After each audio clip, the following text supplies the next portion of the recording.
ছেলের কি করতো, সেই বাবার সেই মায়ের কি করতো, আগে সেবা করতো, আগে সদাচরণ করতো। কারণ আল্লাহ রাসূল সাল্লাল্লাহু আলাইহি সাল্লামের কাছে একজন ব্যক্তি এসে বলছেন, আল্লাহ রাসূল আমাকে বলুন, এমন একটি ভালো উপদেশ দেন যার কাজ আমি করব।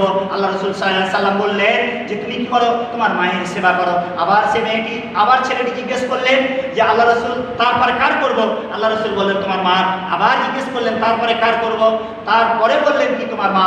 তারপরে চতুর্থবার যখন জিজ্ঞেস করলেন আল্লাহ রাসূল কার করব, সেই আল্লাহ রাসূল সাল্লাল্লাহু আলাইহি সাল্লাম সেই ব্যক্তিটিকে বললেন তুমি তোমার আব্বার করো। তাহলে তিনবার মায়ের দরজা আল্লাহ পাক রব্বুল আলামিন নবী বাড়িয়ে দিয়েছেন, আল্লাহ তাবারক ওয়া তাআলা বাড়িয়ে দিয়েছেন। তাহলে সেই মায়ের সাথে আমরা সদাচরণ করি না, সেই মায়ের আমরা সেবা করি না, সেই মায়ের আমরা খিদমত করি না, সেই বাবার আমরা কি করি না, খিদমত করি না, তার সাথে আমরা সদাচরণ করি না, তার সাথে আমরা ঠিকমতো ভাবে কথা বলি না।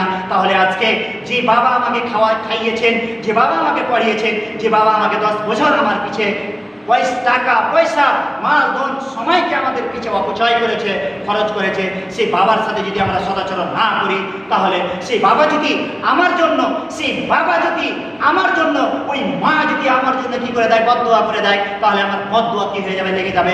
বাপ মায়ের দোয়া যে কোনো সময় যে কোনো অবস্থায় বদদোয়া করতে গেলে কার দোয়া কখন কবুল হয় কেউ জানে না। বাপ মা যখন ইচ্ছা তখন যদি বদদোয়া করে দেয় সন্তানের জন্য, তখন কি হয়ে যেতে পারে, লেগে যেতে পারে। তাই বাপ মাদের বলি যে আপনারা কোনো সময় সন্তানের জন্য বদদোয়া করিয়েন না। হয়তো একদিন না একদিন তার ভুল বুঝতে পেরে আপনার দিকে ফিরে আসবে, টান থাকলে আসবে, আসতেই হবে তাকে।